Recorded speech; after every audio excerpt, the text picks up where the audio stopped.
Muy bien, buenos días a todos. Estamos aquí el 5 de mayo del 2019, en nuestra iglesia bautista acá en Maldonado, y queremos hoy hablar el mensaje ¿Cómo restaura Dios? Este va a ser nuestro mensaje en esta mañana. Y hablar un poco sobre la restauración, una liberación, una sanidad interior. Cuando el Señor nos toma a nosotros, cuando el Señor nos encuentra o nosotros encontramos al Señor, de la misma manera las frases pueden interpretarse, el Señor nos encuentra destruidos, nos encuentra rotos, nos encuentra pecadores, nos encuentra culpables, condenados.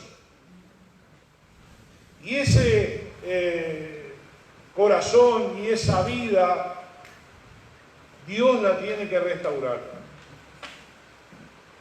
También entendemos como restauración, cuando Dios está restaurando a alguien, sea una familia, por ejemplo, un matrimonio, una persona, lo que Dios restaura siempre se mejora al estado inicial. La restauración es que Dios arregla mejor que el estado original. Porque Dios está trabajando en esa restauración. Dios está trabajando en arreglar lo que estaba perdido, roto, condenado, pecaminoso, y Él va a hacer un trabajo, una restauración.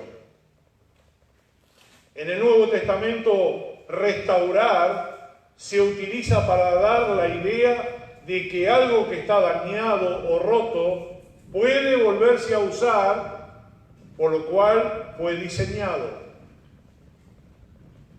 En Mateo, solamente les nombro Mateo 4:21, vemos que estaban, dice, trabajando en restaurar las redes rotas, las redes de pesca. Ahí estaba Zebedeo y sus hijos restaurando, dice, las redes. ¿Por qué estaba restaurando las redes? Para ser reutilizadas. Hay veces que en nuestra vida se rompen cosas, nuestra relación principal con Dios posiblemente.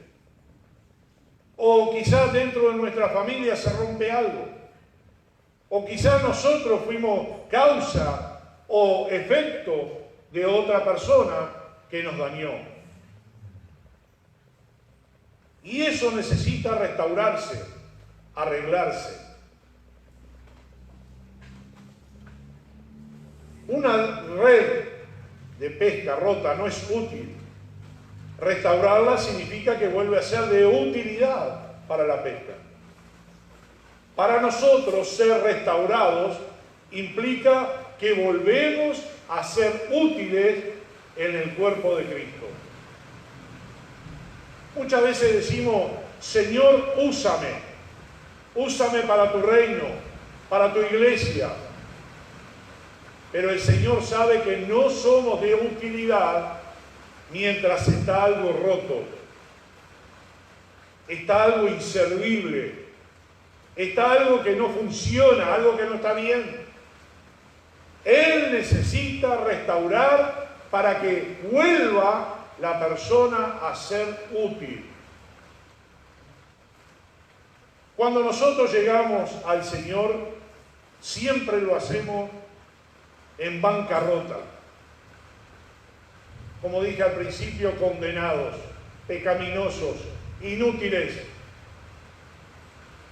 sucios, manchados. Si nos arrepentimos, somos perdonados. Y ahí comienza una nueva vida en nosotros. El mensaje de la palabra de Dios es arrepentidos.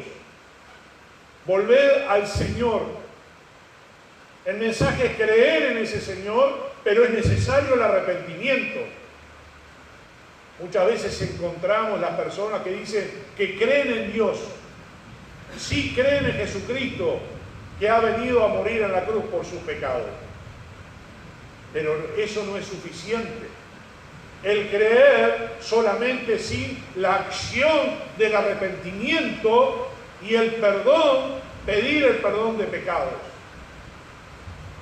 Ahí es cuando nosotros encontramos el comienzo de nuestra restauración. Luego comienza el proceso del perfeccionamiento, lo que se le llama la santidad.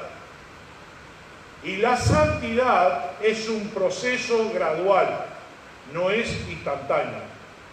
Lo que es instantáneo es la justificación. Me justifico de mis pecados al aceptar a Cristo que tomó mi lugar. Y me arrepiento de mis pecados. Y me entrego al Señor. En ese momento soy justificado inmediatamente. Ya soy salvo. Pero el Señor necesita trabajar nuestra vida, necesita procesar nuestra vida, necesita restaurar nuestra vida, necesita prepararnos para la labor que nos va a encomendar. Esa labor de santidad, de perfeccionamiento, de evolución hacia la perfección, es de Dios, no es nuestra. No nos pertenece a nosotros. A nosotros nos pertenece la acción de dejar que Dios nos restaure. A nosotros nos pertenece la voluntad de permitir que Dios trabaje en nosotros. Si nosotros no le autorizamos, el Señor no puede hacer nada con nosotros. Eso lo definimos nosotros, los seres humanos que se dejan llevar por la mano de Dios para la transformación y para la santidad, tienen que hacer su acto de voluntad que Dios pueda trabajar en su vida.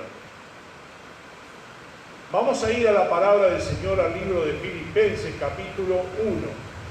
Filipenses capítulo 1. En este momento está lloviendo fuerte, quizás tenga que gritar un poco para que pueda salir bien el audio y todos entiendan el mensaje. Dice Filipenses capítulo 1, versículo 6, estando persuadido de esto, que el que comenzó en vosotros la buena obra, la perfeccionará hasta el día de Jesucristo. La acción que vemos en este versículo es que Dios comenzó a trabajar en la vida de la persona y finalizará cuando el Señor Jesucristo venga o cuando la persona se vaya de este mundo. La persona no va a ser perfecta sin un proceso de santidad, sin un proceso de restauración. La palabra dice que la perfeccionará, o sea que va a llevar tiempo. No dice que inició la buena obra y ya está todo perfecto. No, la palabra nos enseña que vamos a ser perfeccionados en un tiempo que sin duda va a ser el tiempo que el Señor quiere. Cuando nosotros somos salvos, nos convertimos a Cristo, vamos renunciando a ciertas cosas que no sabíamos que el Señor no le agradaba. Vinimos a Cristo, pero no sabíamos de qué manera íbamos a estar bajo su mandato, qué es lo que íbamos a tener que abandonar, qué es lo que íbamos a tener que dejar, pero vinimos a Cristo. Tenemos la vida eterna, tenemos la salvación, pero ahora comienza un proceso de transformación que se llama restauración. ¿Qué sucede con las conductas o los sentimientos que no podemos controlar? Que quisiéramos nosotros ya no tener ese carácter quizás, o esa voluntad de pecar, o esa debilidad que muchas veces nos domina.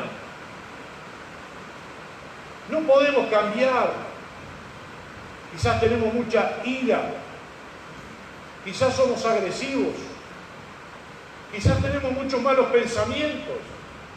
Quizás estamos estancados espiritualmente.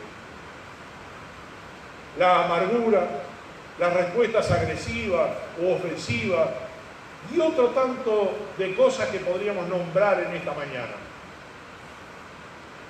¿Hay algo que no pudiste vencer todavía? ¿Hay algo que te está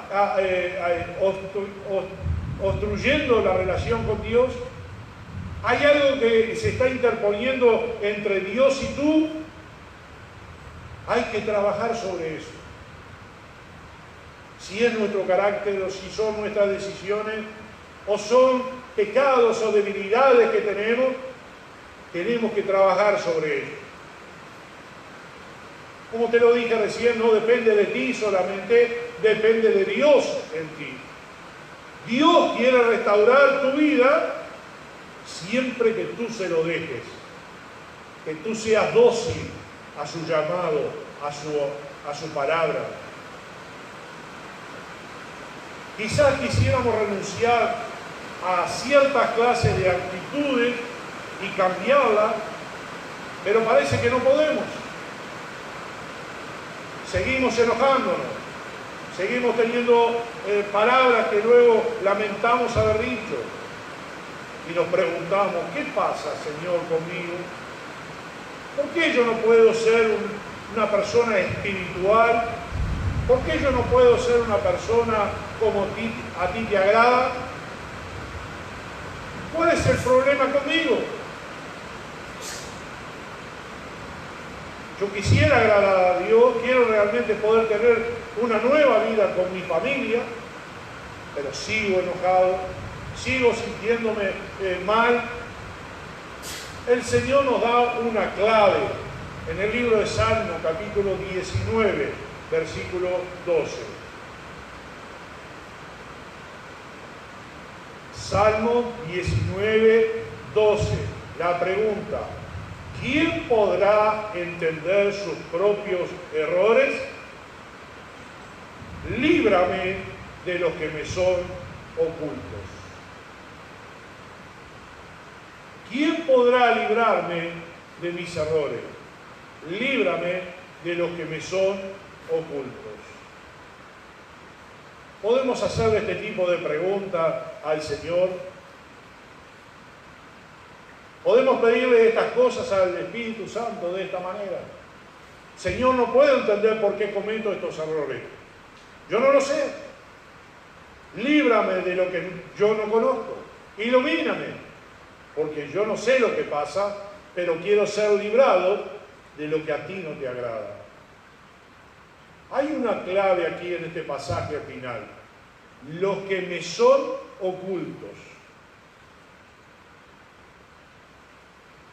Tú dirás, pero yo me conozco, yo sé quién soy.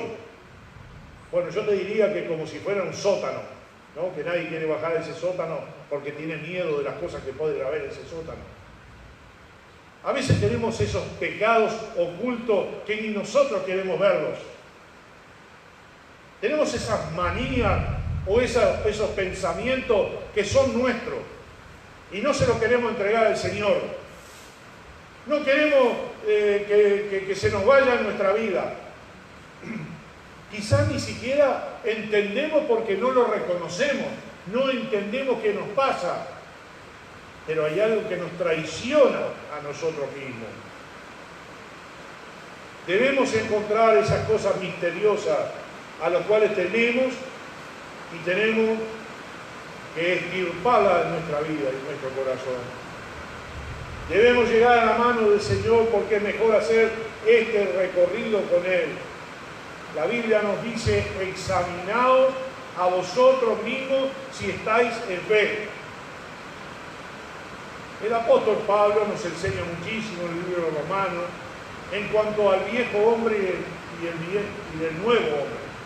La vieja naturaleza y la nueva naturaleza. Podemos ver cristianos que no están en pecado quizás, que son obedientes a Dios, le aman sinceramente, pero se sienten mal. no están gozosos, viven una vida de derrotero, de amargura. Tú puedes decir, pero a ese hermano o a esa hermana, a ese pastor, yo no le veo nada malo, él está viviendo una buena vida. Pero ¿por qué siempre está amargado? ¿Por qué siempre está de mal humor? Ese versículo de Salmo dice algunas cosas que son ocultas, algunas cosas que todavía no nos dimos cuenta, que vivimos y convivimos con ellas porque son nuestra manera de ser. Ustedes escucharon alguna vez la frase que dice, yo soy así, si no me aceptás como soy, allá tú. Pensamos muchas veces de esa manera, ¿no es cierto? Hacia las otras personas que no nos aceptan o las otras personas que tú no las aceptas. Es muy común encontrar de que yo soy así y no voy a cambiar. El creyente no puede pensar de esa forma. El creyente tiene que amoldarse a su modelo, y su modelo es Cristo. No es su propia vida, su propio carácter, su manera de ser. Tiene que ser el carácter y la manera de ser de Dios, de nuestro modelo.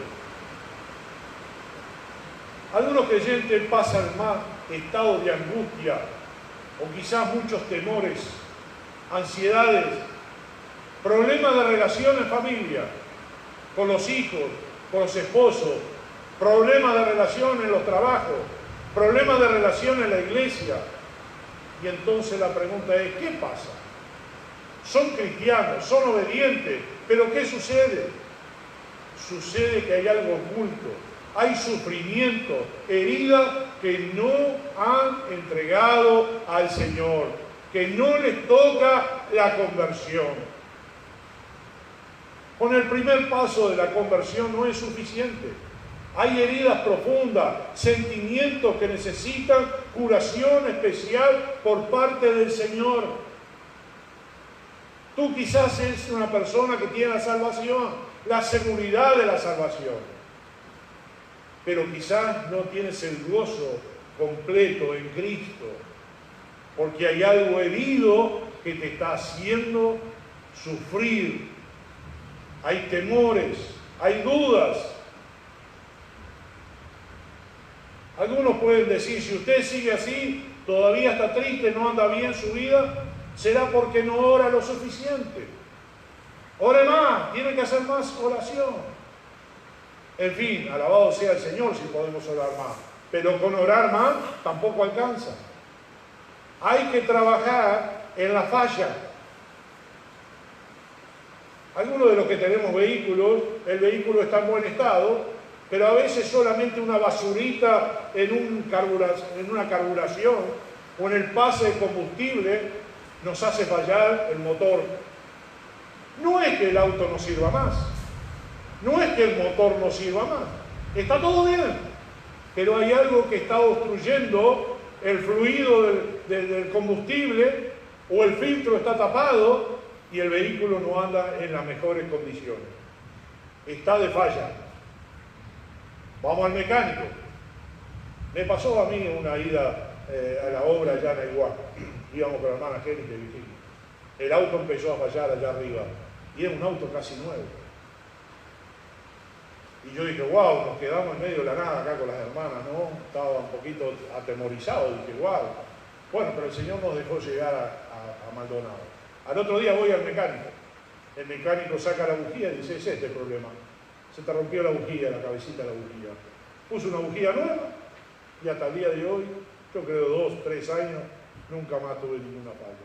No es que el auto no sirviera más, tenía una fallita, una pequeña falla, y no me estaba funcionando bien. En la vida de un creyente muchas veces todo está bien, vamos a la iglesia, estamos en la obra, nos involucramos en los ministerios, hacemos muchas cosas para el Señor, ocupamos nuestro tiempo, nos sentimos a gusto haciendo las cosas, pero estamos amargados, estamos tristes. Hay algo que no deja pasar el fluido. Hay algo que está fallando, una pequeña falla que nos hace vivir mal. No tenemos el gozo del Espíritu. Vemos a los hermanos, los abrazamos y decimos, ¿cómo está, hermano? Es un gusto tenerlo acá con nosotros, qué lindo que vino. Pero por dentro estamos desgarrados espiritualmente. ¿Sabe? Dios tiene que trabajar en ese problema. Como usted lleva el auto al especialista, usted tiene que ir al especialista del corazón. Y el especialista del corazón es el Señor.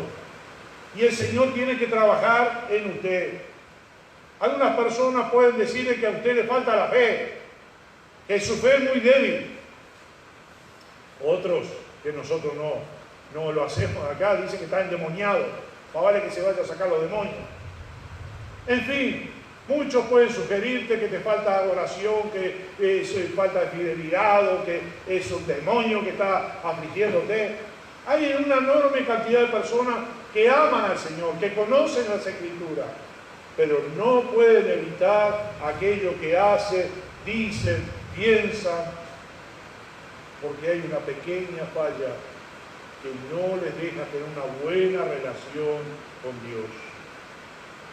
El apóstol Pablo en Romanos capítulo 7 expresa lo que acababa yo de decirlo, pero vamos a leerlo porque es importante ese pasaje. Romanos capítulo 7.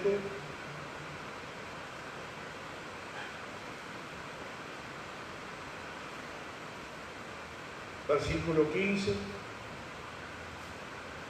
Porque lo que hago no lo entiendo, pues no hago lo que quiero, sino lo que aborrezco, eso hago. En ese capítulo él desarrolla lo que es el viejo hombre y el nuevo hombre, la lucha entre la carne y el espíritu, la vieja personalidad con la nueva personalidad. ¿Sabes una cosa? ¿Cómo podríamos definir esto? Estás arrastrando la vieja personalidad, estás dejando algún detalle que no lo trataste. Puede que tienes la vida eterna, puede que estés seguro en Cristo, puede que yo te pregunte, ¿estás segura que si hoy mueres vas al cielo? Sí, hermano. Yo creo en Jesucristo como mi Salvador, me arrepentí de mis pecados, yo hasta soy bautizado, yo cumplo con todo lo que el Señor me pide. ¿Y por qué no te veo feliz? ¿Por qué no te veo exitoso espiritualmente?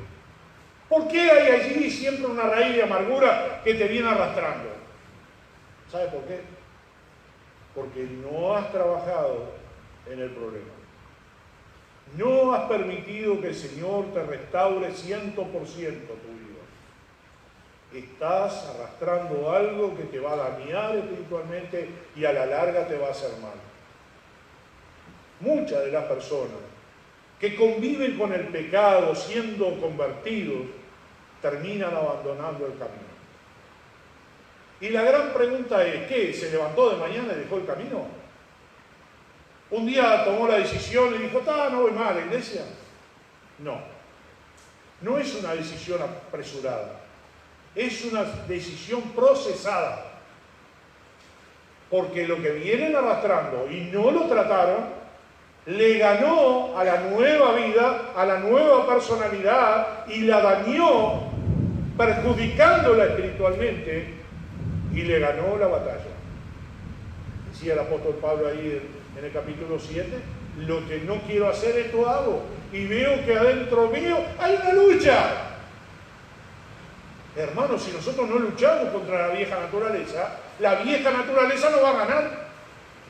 Hermanos, si nosotros no extirpamos el pecado, la amargura en nuestra vida, la falta de gozo, la falta de éxito espiritual,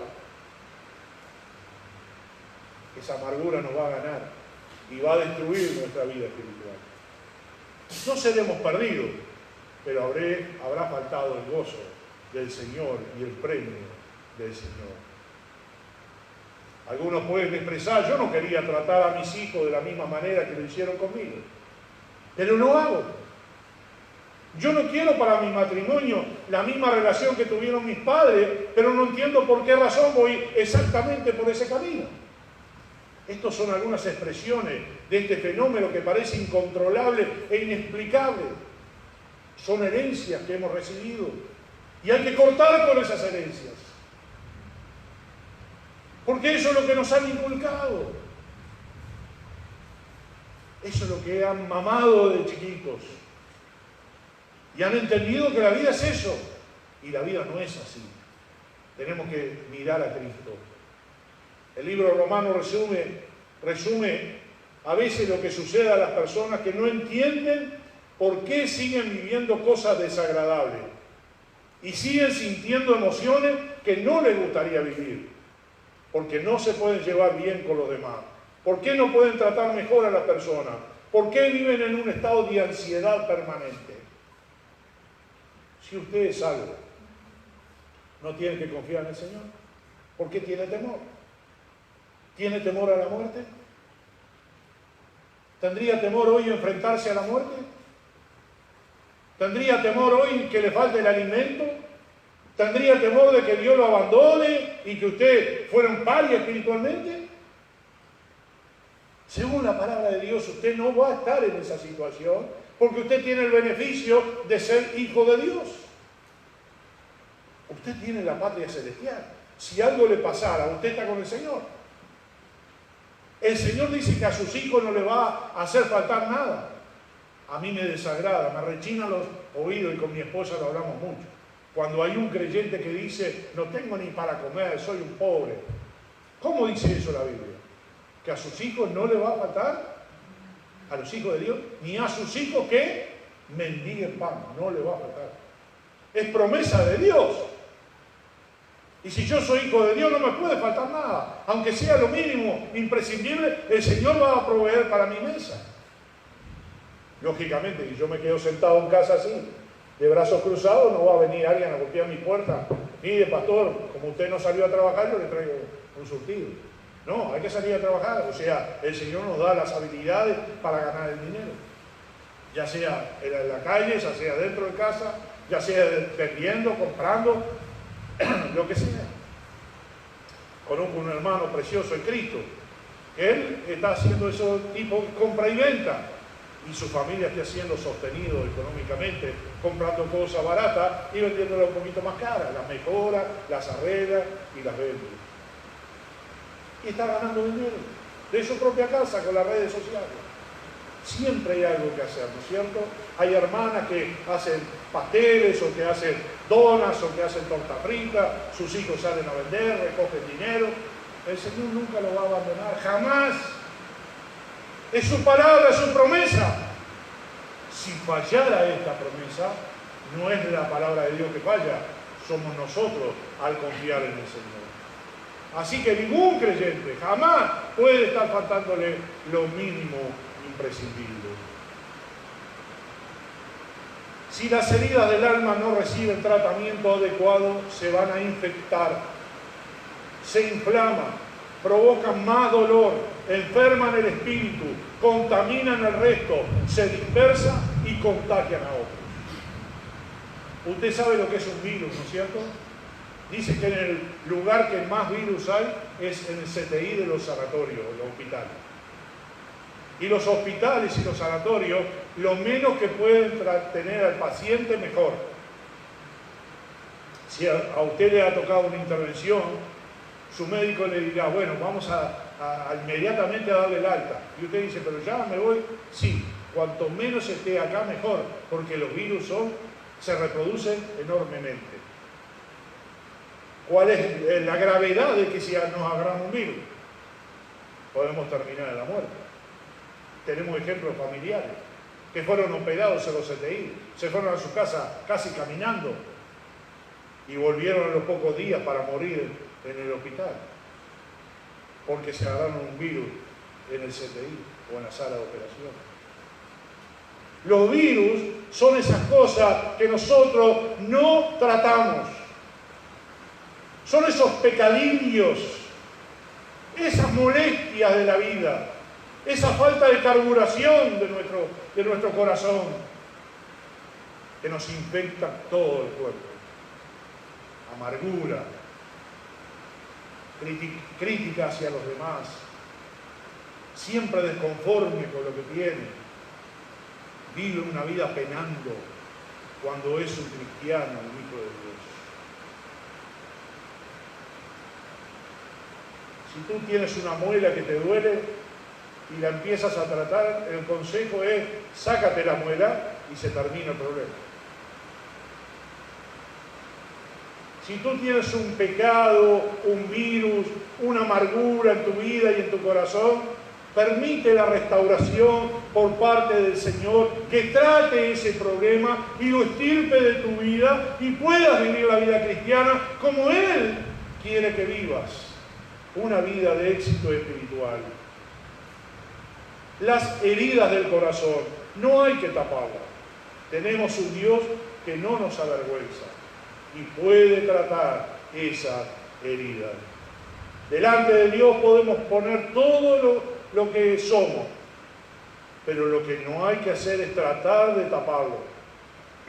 Por ejemplo, podemos decir: bueno, yo siento esto, pero no, mejor vamos a dejarlo así, no vamos a hablar del tema, vamos a dejar este asunto así, prefiero no hablar, es horrible acordarse de ese problema. Lo tapamos, lo disimulamos y no lo tratamos. Al poco tiempo, como un virus, va a infectar toda nuestra vida espiritual. Cuando una persona puede recordar en paz cualquier cosa que le haya pasado en su vida, aún desagradable, es porque ha recibido sanidad, porque ha podido perdonar, porque está en paz.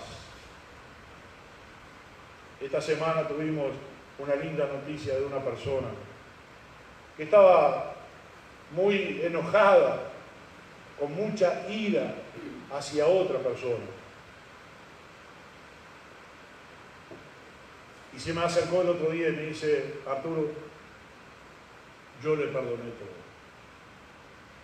La primera frase que le dije fue: te felicito, porque a partir de ahora vas a estar muy aliviado y vas a estar bendecido. No le dije bendecido, vas a estar mejor. Te sacaste esa gran mochila de encima. ¿Tú estás enojado con alguna persona en este momento? ¿Ese enojo te dio amargura en tu corazón? ¿Te trajo una desazón a la vida? ¿Estás amargado? ¿Estás triste? ¿No puedes sonreír? ¿No hay un chiste que te pueda hacer feliz? ¿No hay una vida espiritual con Dios? Porque está obstruido el fluido a tu corazón. Hay algo que te está molestando. Hay que llegar con el Señor, con el Espíritu Santo, para que Él arregle ese problema. Podemos saber que hemos sido de determinada manera, que hemos conocido al Señor, que hemos tenido una familia en que nacimos, que nos ha pasado tal o cualquier cosa, pero podemos seguir arrastrando ese problema.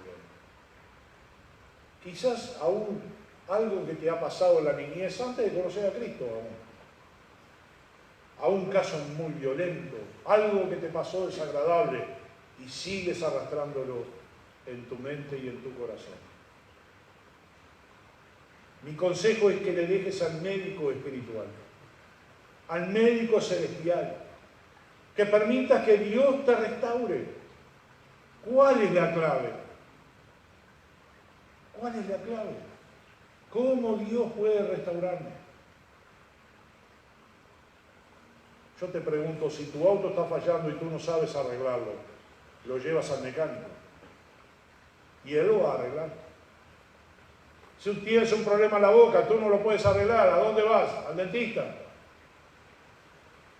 Si tú tienes otro tipo de problema de corazón o de salud, vas al médico. Si tú tienes un problema espiritual, ¿a dónde vas? ¿A un consejero humano? ¿Te vas a pedir consejo a tus amigos? ¿Te vas a pedir, che, ¿qué te parece si hago?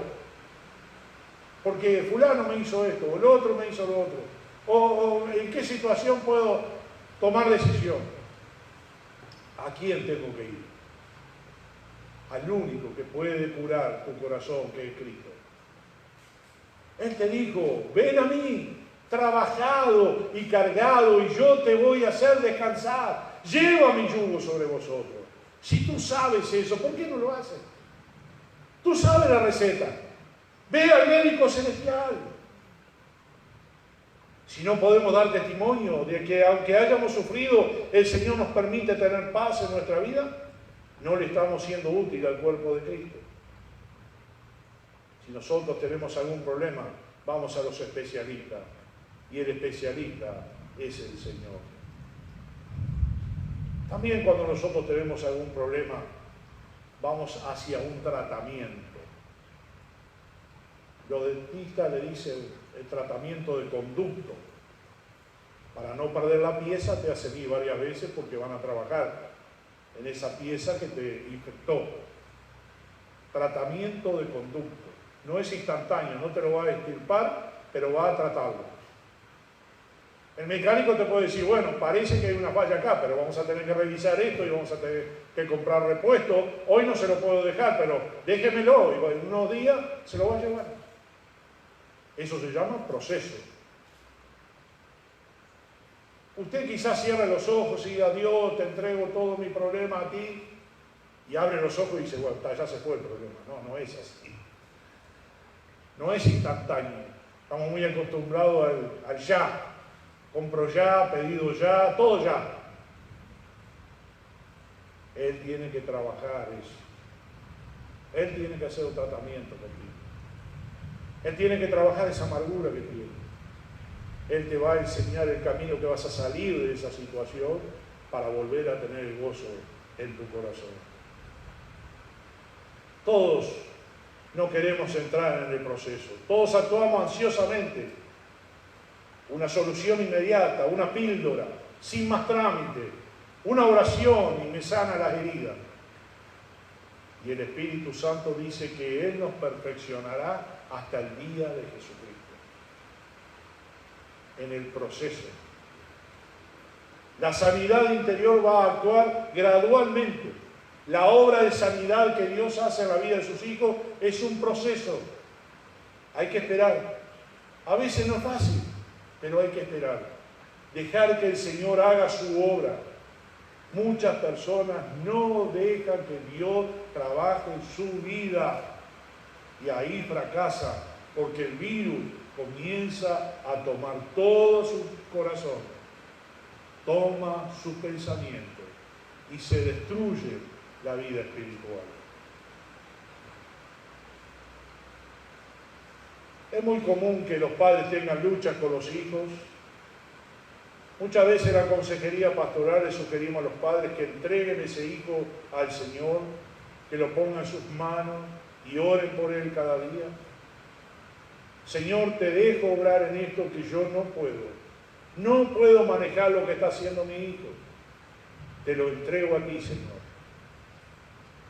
No quiero estar ansioso, preguntando qué hizo, por qué, con quién estuvo, a dónde fue. Pero te lo entrego a ti. Es cierto que hay hijos que están comprometidos con cosas peligrosas, pero los padres deben día a día librar una batalla espiritual en oración y dejar que el Señor los cuide. Cuando tú oras y se lo entregas al Señor, el Señor lo va a hacer, Él lo va a cuidar. Esto no parece ser un trámite sencillo. A veces los padres y las madres no terminan de confiarle sus hijos al Señor y quieren controlarlo todo. Deja que el Señor obre en la vida de ellos, como obró en ti. Ora por ellos. La oración de una madre, de un padre puede mucho. Debes siempre estar orando por tus hijos.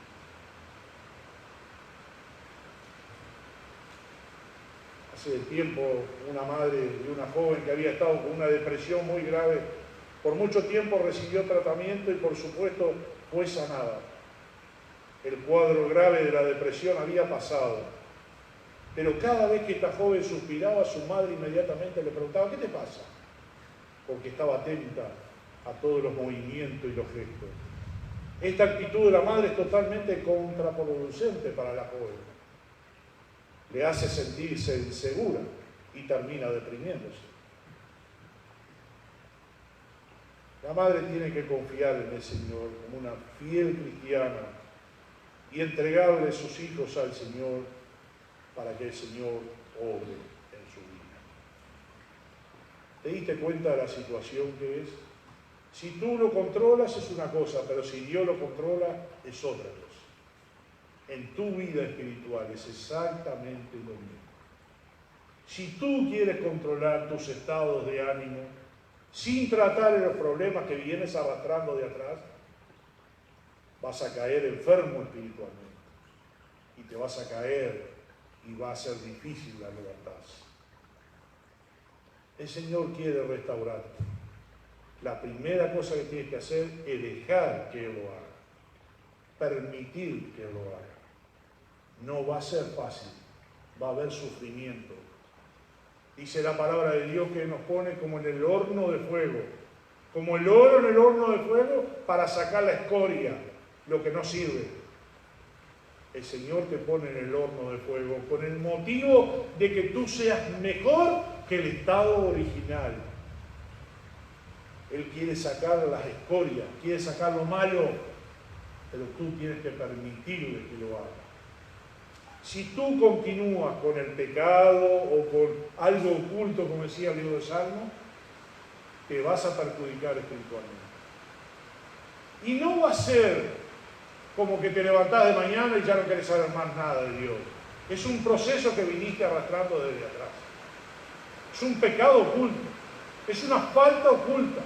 Es algo que dejaste crecer en ti, que tú no se lo entregaste al Señor. Puede ser un vicio, puede ser una amargura, puede ser un rencor contra una persona, puede ser una falta de perdón, puede ser tantas cosas que te van a destruir espiritualmente si tú no la tratas. ¿Quieres restauración tú? ¿Quieres que el Señor te lleve a un estado espiritual, de éxito espiritual en el sentido de gozarte con lo que el Señor es? ¿Quieres servir al Señor? ¿Quieres involucrarte en la obra del Señor? ¿Quieres ser un vaso para uso honroso para el Señor?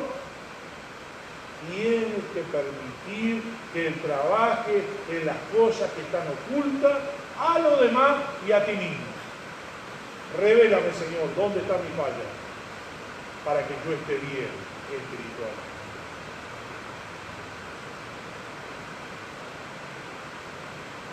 La historia de Jairo de la Biblia dice que fue al Señor para que curara a su hijo. Fue al Señor y le pidió que lo hiciera, pero no fue con una valija de medicamentos para curar a su hijo, sino que lo dejó en las manos del Señor. De esa misma forma, nosotros tenemos que decirle al Señor: Señor, yo sé que tú puedes hacerlo, solo con tu palabra alcanza y es suficiente. Sáname, Señor. Cúrame, Señor. Restáurame, Señor. Y que vuelva el gozo de tu salvación a mi vida. Que vuelva lo que tú quieres conmigo.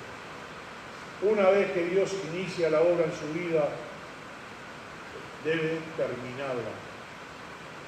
Tú no debes obstruir la obra de Dios, ni debes interponerte al decir: yo esto no lo quiero dejar. Yo no quiero dejar de pensar mal sobre esa persona que me dañó. Yo no quiero dejar este vicio, lo voy a seguir haciendo. Yo no quiero dejar este pecado, este pensamiento. Te vuelvo a repetir, es un virus que va a tomar la parte sana espiritualmente y te va a destruir. Libérate de eso. Córtalo. Entrégaselo al Señor y que el Señor te restaure espiritual y mentalmente para que tú estés en el estado mejor de lo que estabas originalmente.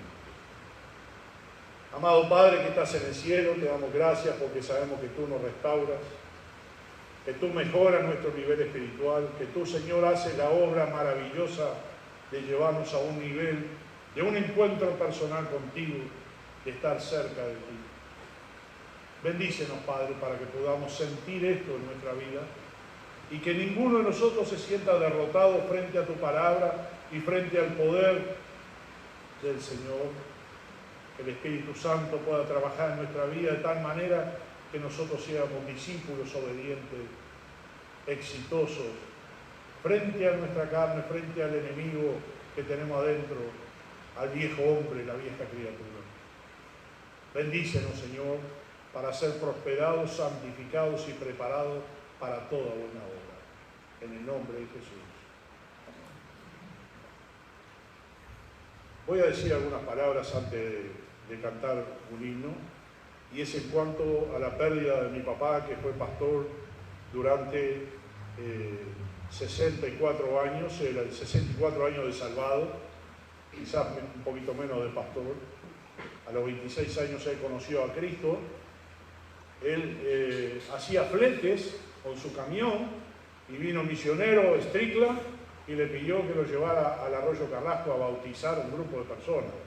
Bueno, papá lo llevó y él estaba, dice, mirando a este grupo de locos y no quiso ni acercarse y los dejó ahí y se fue alejando y mirándolo de lejos. Y así pasó que cada vez que precisaban bautizar allí en el Arroyo Carrasco, el pastor Strickland iba y lo llevaba y le pedía que lo arrimara con la gente de allá del Pocito. Sucedió que al final abrieron una obra cerca del estadio de Danubio, en un garaje, y ese día papá, en vez de irse al camión, un Austin que él tenía, así se trasladaba la gente antes en camiones, ¿no? Hoy no. Y dice que ese día se quedó, se sentó en el último banco y dice, voy a escuchar. De tantas veces que el pastor lo había invitado, nunca quiso. Se sentó en el último banco y escuchó el mensaje. Y dice que se fue a su casa, llevó la gente, y a medio de la noche, antes de la medianoche, fue a la casa del pastor llorando, pidiéndole que quería entregar su corazón a Cristo. Y ahí fue salvo. A los 26 años, él conoció a Cristo. Dos o tres observaciones. Primero, si el misionero no hubiese venido a Uruguay, si no hubiese estado en ese barrio, si no habría convidado a mi papá para poder hacer el flete, si no habría gente para bautizar y movilizar, quizás nunca hubiese conocido a Cristo. Segundo, al principio se resistió, pero bajo el poder del Espíritu Santo y oración, que seguramente los misioneros hacían, él tuvo que caer bajo los pies del Señor. Yo no era nacido todavía. Él luego tuvo otra hija, la tercera, mi hermana Susi, que falleció, está en los brazos del Señor, y luego en cuarto lugar nací yo. Pero ya era pastor en aquel tiempo que yo nací.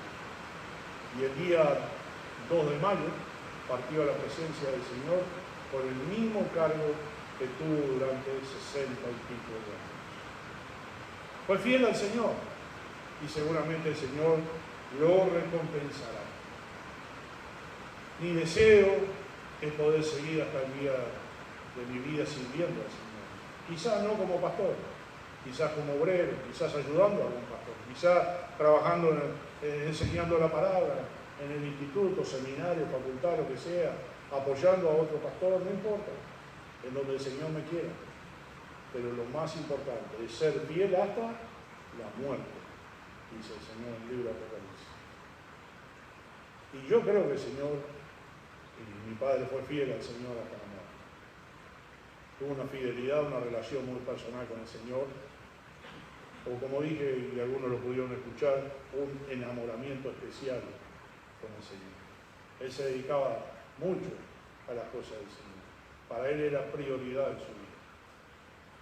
Y es importante destacar entonces y honrarlo en este momento aquí en nuestra congregación. Ya lo hemos hecho en otro lugar.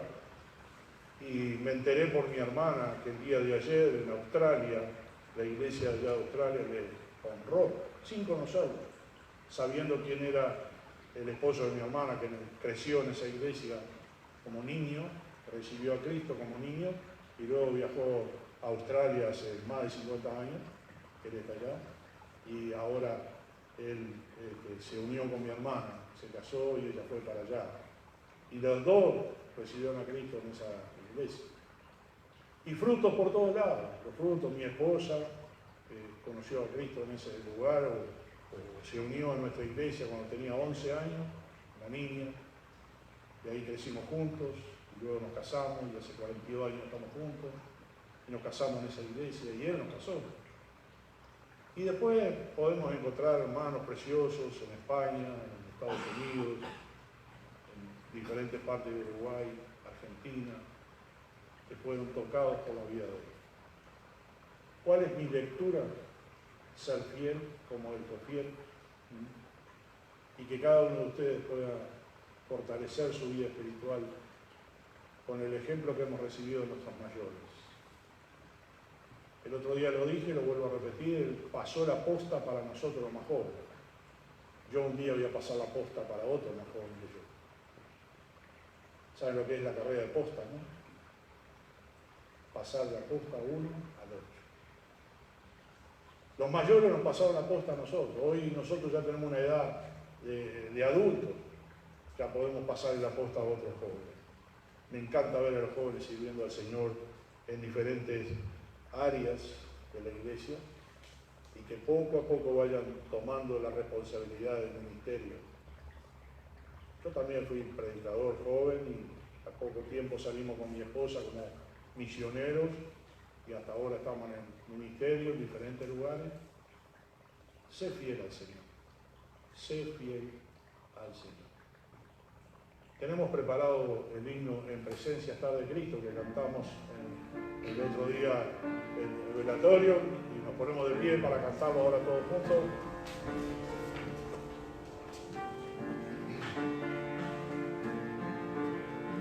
Vamos. En presencia está de Cristo, de su rostro que será.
Cara a cara, cuán glorioso ha de ser así vivir, ver el rostro de quien quiso nuestras almas revivir. Cara a cara espero verle más allá del cielo azul, cara a cara en plena gloria he de ver a mi Jesús. Increíble lo que debe estar viviendo hoy, ¿no? viendo al Señor cara a cara. Qué increíble, ¿no? Digo, es algo que uno predica, pero a veces es difícil de asimilar que un día estaremos delante de su presencia y ver al Señor. Y ver que el Señor diga: ven, buen siervo y fiel. Sobre poco has sido fiel, sobre mucho